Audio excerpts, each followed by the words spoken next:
A história começa com uma garota agradecendo a um cara por salvá-la. Ela diz que ele deve estar morrendo de fome e o convida para comer a comida. Óbvio, mas ele recusa falando que não faz bem para o seu corpo comer nessa hora. Descobrimos que tudo isso era um mangá. O leitor fica puto com a atitude do prota. O leitor se chama Kanji. Kanji diz que tem que ser com calma. E se pergunta por que os protas eram escravocetas. Nós vemos os comentários, e tá rolando uma guerra de shippers. Kanji fala que nunca recusaria essa proposta, e já teria pensando em casamento. Sua irmã Minmin entra no quarto, mandando ele calar a porra da boca, já que ele está envergonhando ela na ligação, e pede para ele tentar ser normal. Kanji pede desculpa, mas a Minmin só fecha a porta sem dar ouvidos. Ele fala que não vai conseguir aguentar uma semana para o próximo capítulo. Enquanto lê os comentários, diz que tem que fazer uma conta nova, já que acabou os cookies. Kanji diz que, se tivesse a aparência, então se olha no espelho e se pergunta que talvez a tenha. E na luta era só tentar, enquanto mandava o jab, acaba acertando a cadeira. Isso faz a sua irmã bater na parede, falando para fechar a matraca. Corta a cena, e estamos na escola. Lá conhecemos o amigo esquisito do Kanji, o Yeon-su. Kanji pergunta se ele está de bom humor. Yeon-su diz que o motivo foi que encontrou um servo de ouro, mas Kanji fala que parecia que seu time estava morrendo de propósito. Yeon-su fala que invocou um bicho 3 estrelas no jogo. Kanji pergunta como ele conseguiu tirar em um único giro. Yeon-su diz umas loucuras e Kanji fala que ele só teve sorte. Kanji pergunta se ele leu o capítulo. Yeon-su pergunta de qual ele está falando. Kanji diz que era Yus. Yeon pergunta se é novo, e Kanji diz o nome completo. Yeon-su comenta que é um título interessante e que irá ler. Kanji pergunta se ele tá zoando e se o motivo era que seu preferido não apareceu. Isso deixa em um confuso, mas ele perde a atenção por causa do jogo. Kanji pensa que vai esfregar na cara dele a obra, mas ele não acha o capítulo. E se pergunta se tiraram porque os caras tiltaram.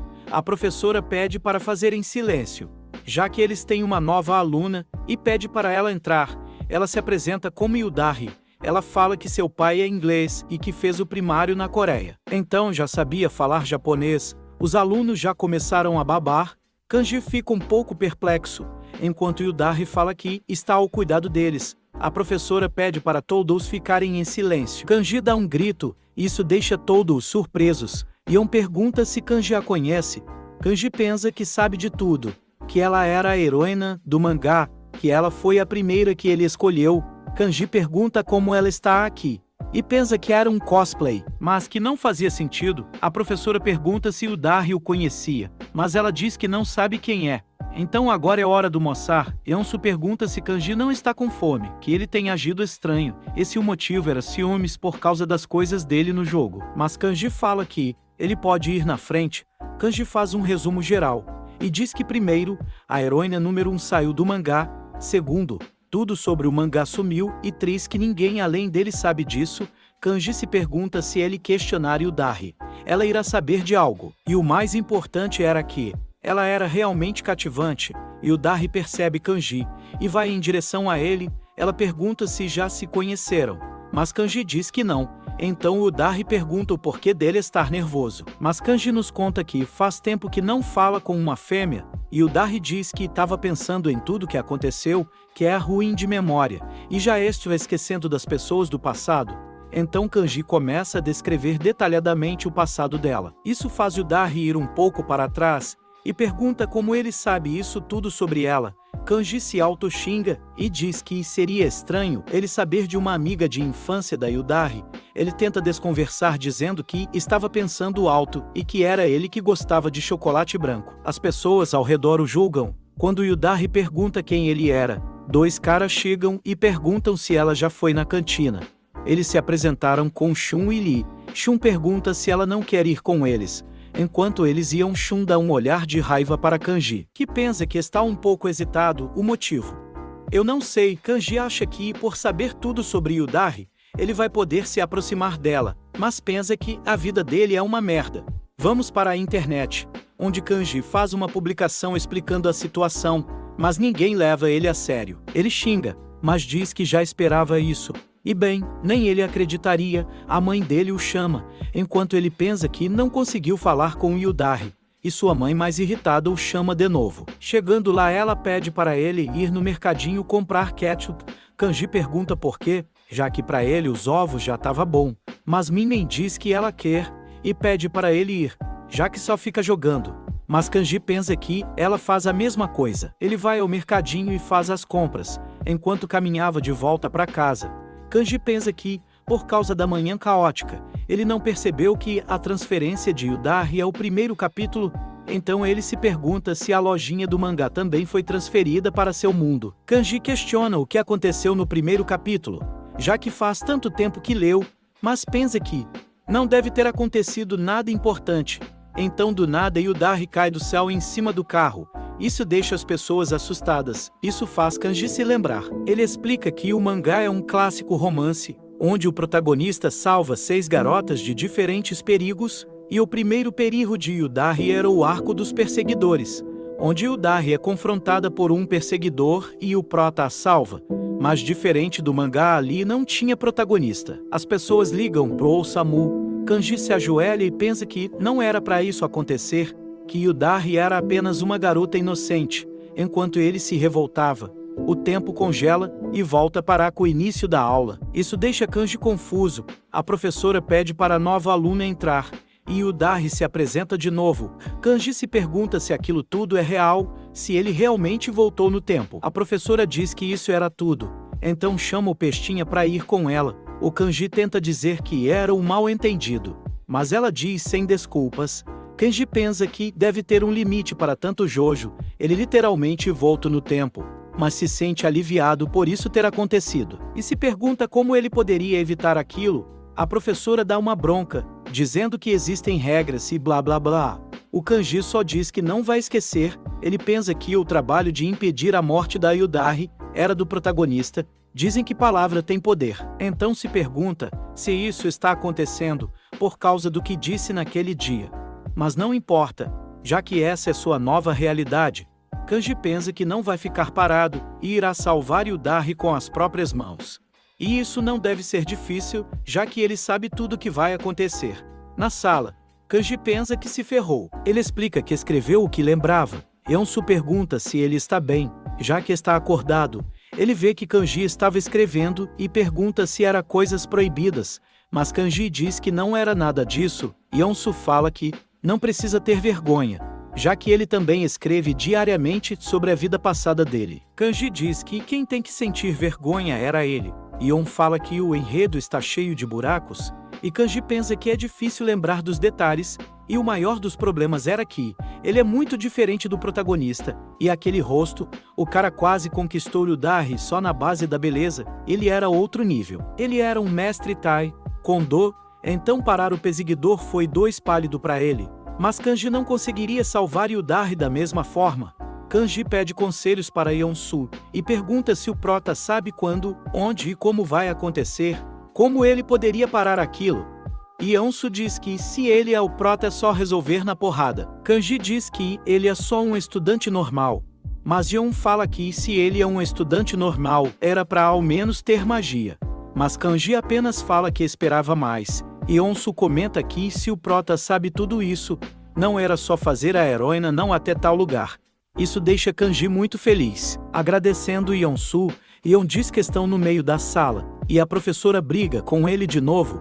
Kanji pensa se tudo vai se resolver se ele apenas avisar ela, mas se questiona se Yudahi não vai achar que ele é um mentiroso, mas pensa que o importante é salvar ela. Então quando ia chamar Yudahi, vê que ela está cercada de pessoas, então decide esperar. Ele pensa que tá tudo bem, já que tem outros intervalos. Enquanto tentava falar com Yudahi, se perguntando quando vai poder falar com ela, tudo que ele precisava era de uma conversa, só uma. Mas chegou a hora do almoço, e ele não conseguiu conversar com Yudahi. Kanji se pergunta por que tem uma multidão sempre em volta dela, e diz que não queria ter uma vida assim. PS, ele não conseguiria. Kanji pensa que tá tudo bem, já que ele tinha uma última chance. Yudahi com certeza virá falar com ele na hora do almoço, com certeza, mas ela só vai à cantina com aqueles dois. Kanji se pergunta se ela não vai vir falar com ele antes do salto temporal, e questiona se o futuro mudou porque ele deixou uma má impressão 2 vezes. Kanji se levanta para ir atrás dela, mas Yoshikage Kira aperta o botão e explode o tempo. Faça igual a ele e explode o botão de like e se inscreve. Então voltamos para o início. A professora diz que eles têm uma nova aluna e blá blá blá. Kanji se pergunta o que aconteceu. Então no banheiro, ele diz que não tinha certeza, mas agora tem. Ele está preso em um loop temporal, onde se ele ativar o gatilho, voltará no tempo salvo. Kanji pensa que a chave é descobrir o gatilho. No primeiro caso ele voltou por causa da morte da Yudari. No segundo ele não sabe nenhum motivo, já que nem saiu da escola. A única coisa diferente foi que Kanji deixou uma má impressão. Ele pensa que não pode deixar uma má impressão e decide agir normalmente até o almoço. Enquanto pensava nisso, ele é abordado por sua amiga Junha. Ela pergunta se ele ainda anda por aí com esses olhos de peixe. Kanji diz que as pessoas vão começar a achar que ele usa lentes por causa dessas falas. Junha diz que bom que o achou. Ela queria mostrar o primeiro capítulo da sua obra. Kanji pergunta se era a obra que ela queria usar naquela competição. E Junha afirma que sim, e que ela vai enviar o link para ele, já que ele é um bom crítico. Kanji diz que vai ser legal e pergunta o gênero da obra. Junha fala que é menine, era de fantasia, mas ela não tinha terminado de editar. Junha diz que mostraria para ele no clube, mas já que se encontraram. Isso deixa Kanji em choque e pergunta se ela não iria mostrar para ele agora, e ela fala que sim. Isso deixa Kanji com medo de gerar um efeito dominó, e afirma que não encontrou Junha na primeira vez, então decide ter mais cuidado, e sai correndo falando que veria depois da aula. Isso deixa Junha surpresa. Então chega a hora do almoço, ele está 100% dedicado. Kanji diz que já simulou a conversa várias vezes e que tudo já está pronto. Então Yudari chega para conversar com ele. Ela pergunta se já se conhecem e Kanji diz que não. Yudari pergunta por que ele tá tão formal e diz que ele agiu como já se conhecem, mas afirma que é ruim com rostos, então deve ter se confundido. Kanji pensa que deve se recompor e tenta puxar assunto, mas ele não sabe o que dizer. Ele pensa em contar a verdade, mas seria muito estranho. Yudari pergunta se ele quer contar algo, e na hora que ele ia tentar puxar um assunto, chega Shun e Lee. Shun pergunta se ela já foi na loja, e apresenta ele e o amigo dele. Shun diz que eles vão para a cantina, e pergunta se ela não quer ir também e blá blá blá. Kanji se questiona se ele ficou sem tempo, e enquanto eles iam embora, Kanji pensa que é o fim e lembra da Yudari morta, e decide que não vai deixar isso acontecer, e se levanta dizendo que a Seo-Wan falou da Yudari para ele. Isso faz eles pararem. Os dois caras ficam se perguntando o que está acontecendo e Yudari pergunta se Kanji é amigo dela, e Kanji diz que sim, que eles conversam o tempo todo sobre ela, e por isso ficou surpreso quando a viu hoje de manhã. Kanji pensa que obviamente não conhece Seo-Wan pessoalmente, e se pergunta se já pode falar sobre o perseguidor dela. Yudari pergunta o quão próximos eles são, e questiona se ele sabe o nome verdadeiro da Seo-Wan, e Kanji afirma que sabe. Kanji fica sem entender nada achando que é algum tipo de teste, e diz que é Shunja, embora ela não goste de ser chamada assim. Yudari fala que parece que o Kanji conhece Seo-Wan, e pergunta se ele já sabe sobre ela. Isso deixa Kanji confuso, mas Yudari apenas fala para ele calar a boca e seguir ela, e se ele tentar fazer algo, irá matar ele.